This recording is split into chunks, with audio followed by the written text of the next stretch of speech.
Welcome to the broadcast, everybody. It's been 1 year since the coronation, and we're going to celebrate that a little later in the broadcast. That's why I'm wearing my coronation gown. Do you remember it, my dear, from a year ago today? Isn't it divine? Well, it's not really a gown, it's a coat dress, and I feel rather majestic and magnificent in it. So we'll talk about that later. We'll talk about some other things, and I will address a couple of questions, and we will have a tip jar corner towards the end of the broadcast. So I shall put a timestamp in the description box. But on with the question from Terry Zacharias. I have a question. Would Meghan have to curtsy to the Waleses and their children? You ask. Well, my dear Terry, the Duchess of Sussex is no longer publicly styled HRH, but in royal terms and in legal terms, she remains Her Royal Highness, Meghan, Duchess of Sussex. And Royal Highnesses do bow and curtsy to their Majesties only. Highnesses bow to Majesties, because Majesties outrank Highnesses.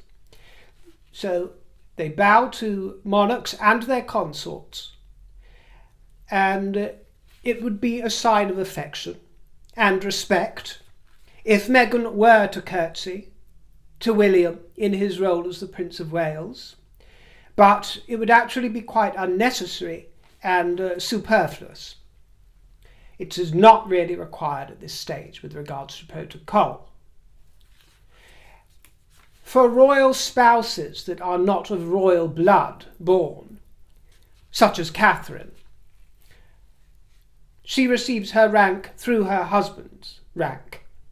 And if either of the Sussexes felt inclined, for whatever peculiar reason, to bow to Prince William, then they would be expected to do exactly the same for his consort if she were in attendance with Prince William at this imagined scenario.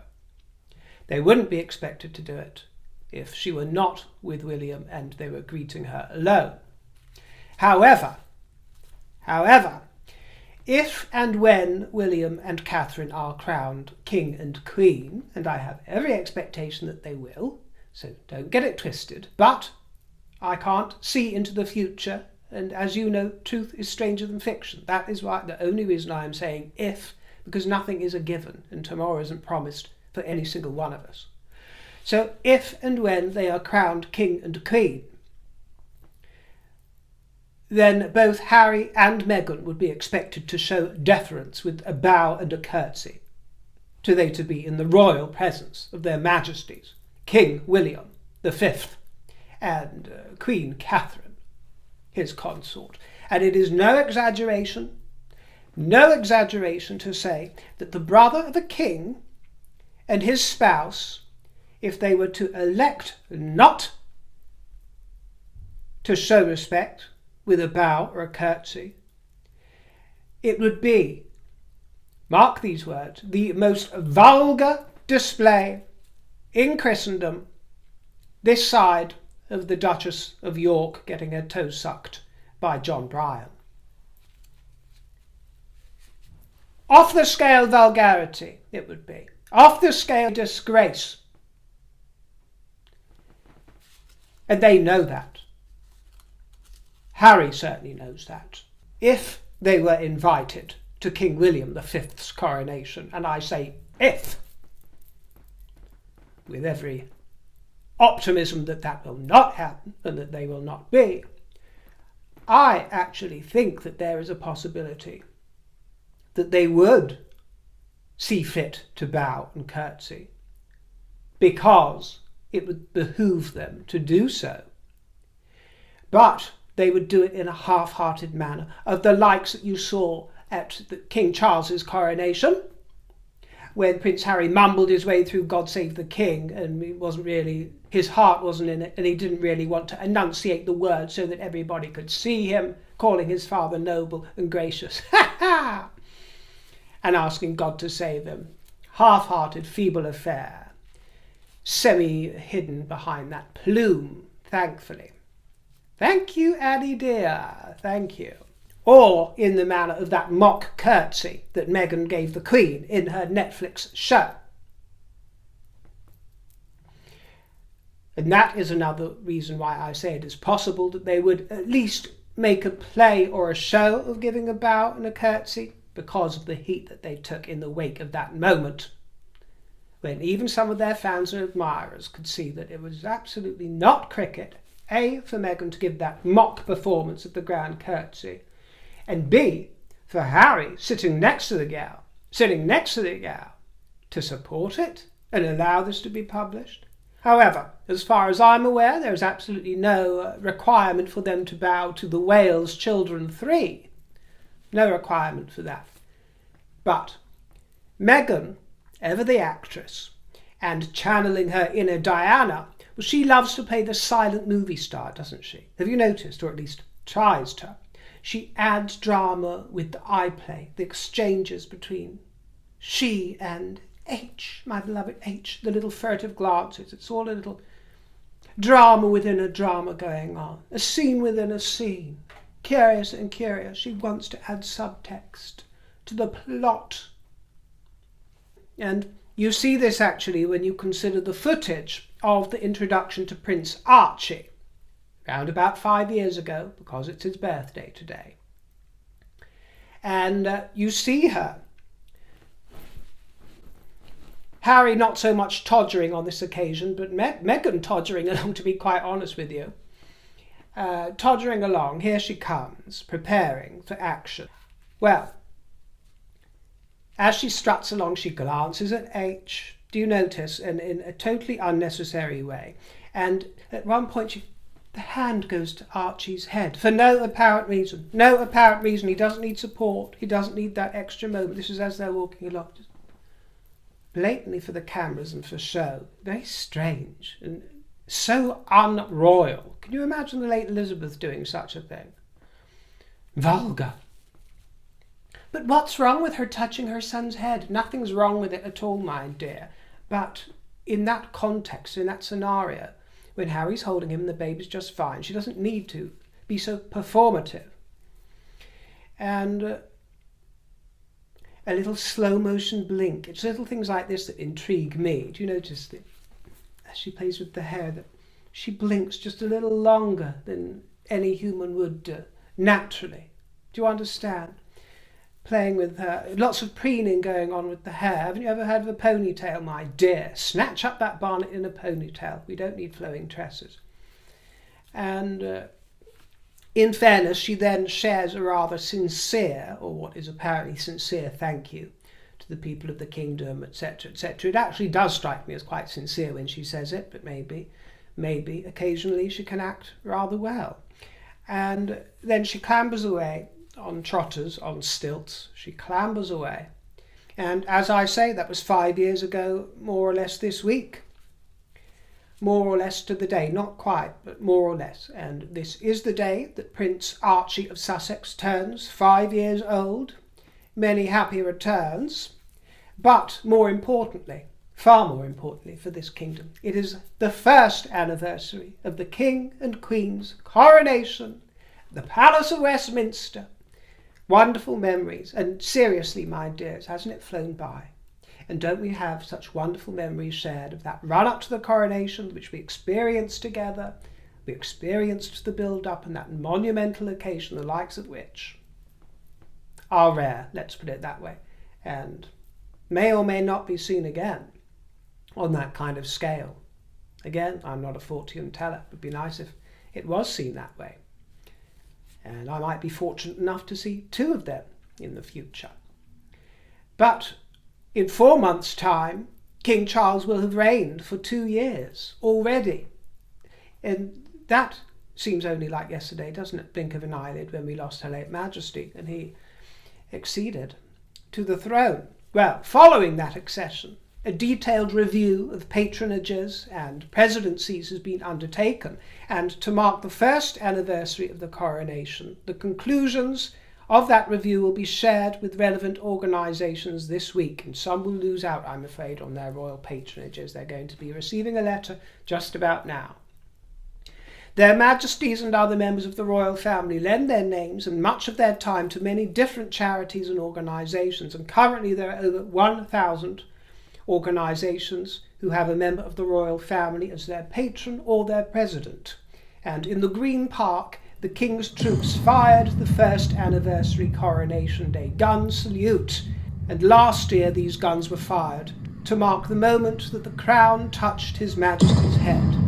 And the Irish Guards, bless them, the Irish Guards band gave a very soggy rendition of a few songs, because the weather was not dissimilar at all to the coronation this time last year, with little squally showers here and there, and a little bit overcast. But I've got to tell you, I actually listened to them playing online, and it was such, that warm sound of the brass was gorgeous, and you can hear the pitter-patter of the rain as well. It lent something to it. It really stirred me, actually. I love it, and I really appreciated the Irish Guards and their brass band. So if any of you are watching, my dear, you are heard and you are appreciated. Olivaro says, lol, Meghan is going to throw various plates against the walls of Montecito because her friends, Chrissy Teigen and John Legend, were at the King's Trust Gala, along with various other real celebrities and real people of colours. Wahahaha, you say. Well, yes, it's intriguing, isn't it, all this jazz about Chrissy Teigen. And I have checked, by the way, because I don't know much about this gal, but I hear the name Chrissy Teigen, people talk about. Well, I checked, and she says, and confirmed my own suspicions upon looking at the name and the spelling, that it is pronounced Teigen. So I'm going with her own rendition of it. The presence of Chrissy Teigen is but yet another bitter pill for the Duchess of Sussex to swallow, isn't it? A bitter, bitter pill, because Chrissy Teigen shared images of Meghan's jam just a short while ago. And Chrissy Teigen is the wife of John Legend, who performed at the King's Gala in New York. The King doesn't even have to be present. He doesn't even have to turn up and show his face at an event to draw crowds of the rich and famous, of the likes of which Rachel Ragland can only ever dream about. That's the King. And Chrissy Teigen produced a charming vignette promoting the Orchard Preserve to the theme of Jammin' by Robert Marley. You know that groove? We're jamming, jamming. Yes, that's the way that she illustrated the jam. Well, I don't follow modern celebrities, my dear. You know that about me. I'm very old-fashioned, and I don't know who's who and what's what, unless I'm friends with them myself. But I only know her name is Chrissy Gal. Actually, after it, I remembered her name because Courtney Stodden was on Celebrity Big Brother about 10 years ago. And I watched that. I used to be a fan of Big Brother. I haven't watched this recent comeback, but I used to love Big Brother. Love a bit of trashy reality TV here and there. And there was this Courtney Stodden on it. And she had a run-in with Chrissy Teigen. And Chrissy Teigen admitted to cyberbullying on quite a scale. She personally messaged Courtney Stodden. She told her to top herself. But in more graphic terms, if you will. And others came forward to speak out, saying that they had been targets. And Chrissy Teigen then claimed that she was mortified at her former self, and apparently she's now been celebrating sobriety in recent years, so perhaps she was drunk, who knows, when she was sending all this cyberbullying online. But isn't it curious? What would Harry and Meghan's Aspen Institute think of her behaviour, of her trolling? And I say this restraining some judgment, because if she says she's turned over a new leaf and she no longer behaves in that way, I would be willing to accept that and give the gal a chance. But where is Meg's boozy accomplice in criticising this cyberbully who was telling people to top themselves and personal messaging people all over the place? These are the people that Meghan is associating with and sending her jam to number 21 out of 50. This is her 21st best friend. She's 21st in the line of succession as Meghan's bestie. So will Meghan be throwing plates, you ask, about her joining the King's Gala event? It's a lesson in celebrity fragility, my dear. It's a lesson in humility, and it's a lesson in the very transient nature of virtuous signals. Virtue signalling, you see. A lesson in Hollywood. And the Duchess of Sussex demands total, unwavering, absolute loyalty. This is one thing that we do know about her. Complete submission is required, complete surrender. And that is why Harry is such a fabulous match for the gal, and why they'll probably be together forever. Because he is more than happy to be whipped and roll over on his side and get his belly tickled in return for favours. And everybody in her wake must be aligned to the Rachel Ragland school of thought. From Meghan's viewpoint, Chrissy Teigen has now made a public display of disloyalty. She's fraternised with the enemy, so make no mistake, Meghan will be feeling entirely disenchanted. Entirely disenchanted. Ha ha! But I believe that Meghan is unable, and this is quite a skill actually and quite useful, I believe that she is unable to channel humiliation because she's received a lot of it over the last few years, let's face it, her own fault. I think she directs it instantly. She reroutes it into revenge or whatever quality is going to feed her ego. If Chrissy Teigen is considered useful to her still, then she will keep her in her collection of jam jar Jehoshaphat's. She'll keep them in her collection. But she's got wind of Chrissy's disloyalty now, so there will be all kinds of schemes possible. All kinds of schemes. And if it all goes tits up with Harry, if it does go tits up with him, then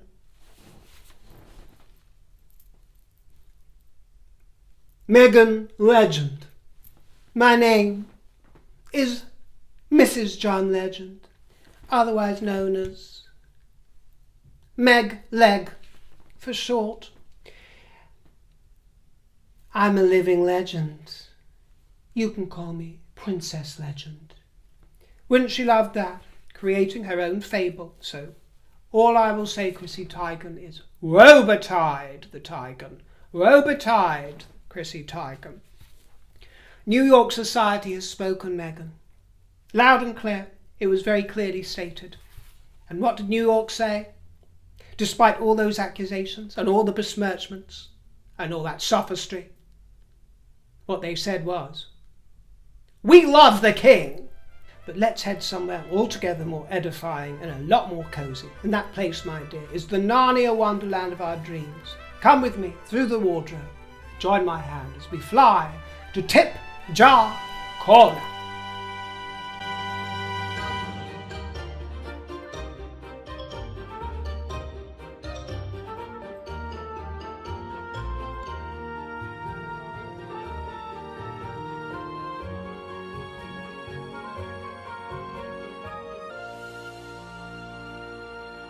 This brooch is whimsy, pure whimsy, in the shape of a coral slipper studded with pearls and featuring a high stiletto mule.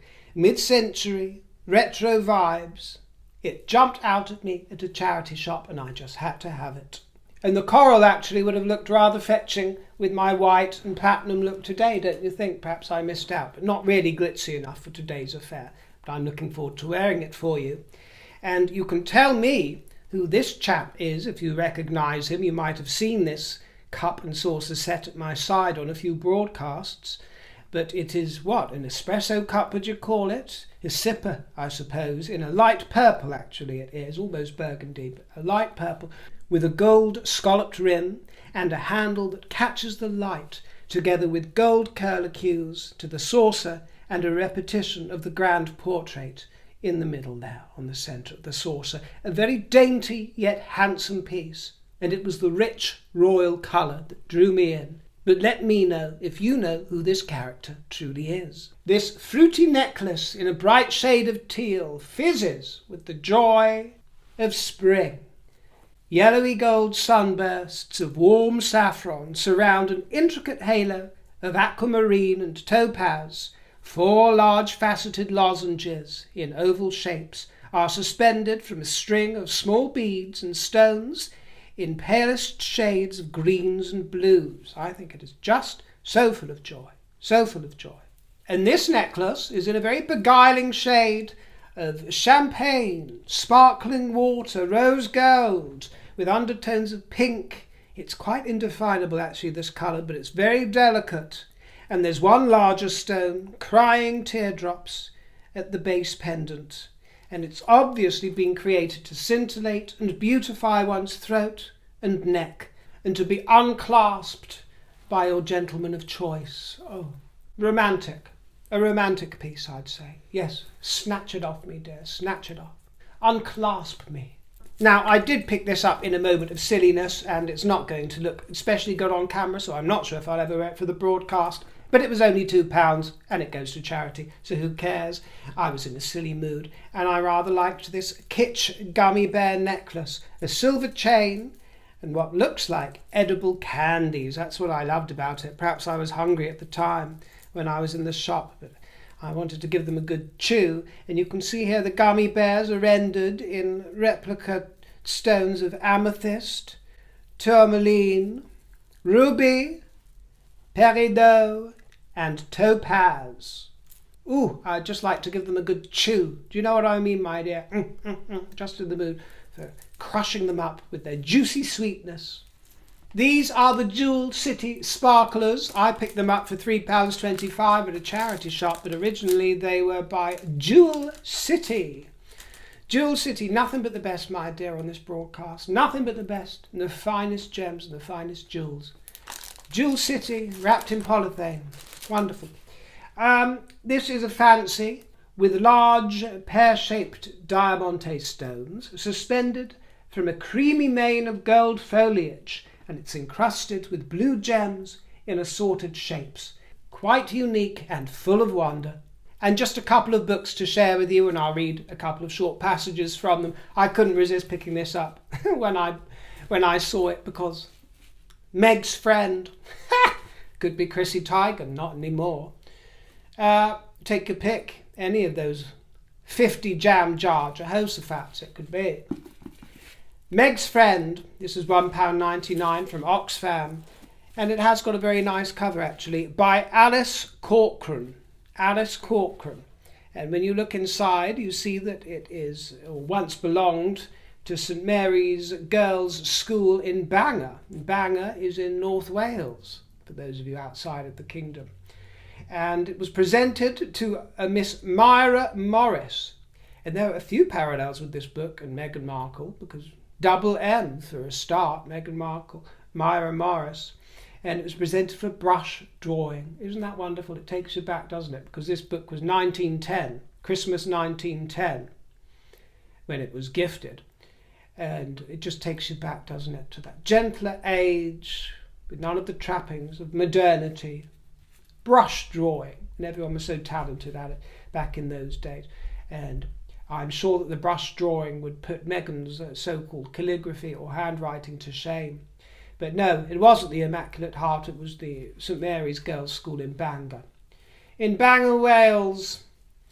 And we all know that Meghan's a bit of a banger, but yeah, so there are a few comparisons drawn there. Wales, the Prince of Wales, obviously, Myra Morris, and charming illustrations inside. It was published by Blackie and Son, and it looks like a rather fun novel of some kind, or a story that I'll save for a rainy day.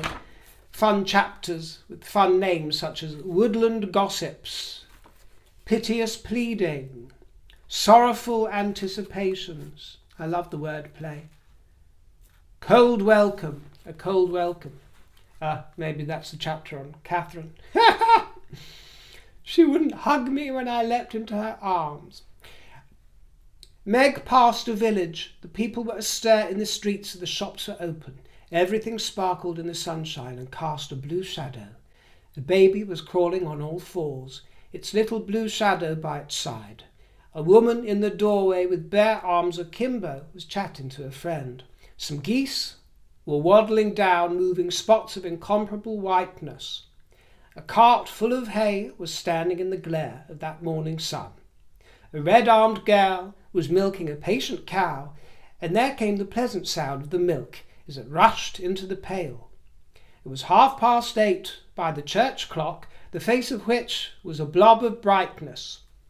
Miss Grantley and the servants had discovered her flight by this time. Perhaps they guessed that she was going towards London. Perhaps that strange lady would tell. Meg, at this thought, left the road for the fields and walked on the other side of the hedge. She tried to walk quicker to avoid pursuit, but all at once she began to feel as if she could not take another step. She was so tired. She was also weak from hunger. She must sit down and eat. She had entered a meadow bordered at the further end by a stream. She crossed the grassy stretch, took off her shoes and stockings, and waded ankle deep into the water. On the other side a little wood cast its shade. She would sit and take her pleasant rest there. The touch of the cool running water was delightful to her burning feet. She knelt on the opposite bank and bathed her hands and face. Then she sat down under a tree. It was delicious to rest. It was enough for a moment to feel how tired she was, to lean back and enjoy the support of that great trunk and the shade of those leafy branches.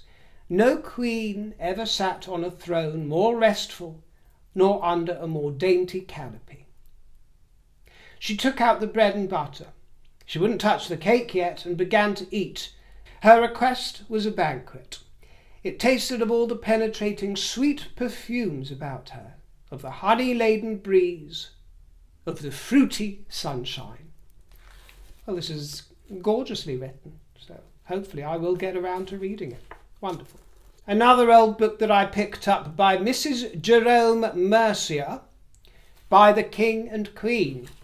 Obviously the Royal Association attracted me, but from what I can make out it's rather a deep piece, some sort of novel on themes of life and death and Christianity. So I'm not reading this out to try and preach to you, it's just the theme of this book, which looks rather interesting, quite profound, and it's scattered with verse throughout, and every chapter, for example, chapter 9. The caged hero, the light and lustrous curls that made his forehead like a rising sun, high from the dais throne, were parched with dust, or clotted into points, and hanging loose, mixed with the nightly growth that fringed his lips. Oh, that's Tennyson. Mort d'Arthur, the death of Arthur. Into the darkness, oh, a bit of Shakespeare. Pray you, tell him I am his fortune's vessel, and I send him the greatness he has got.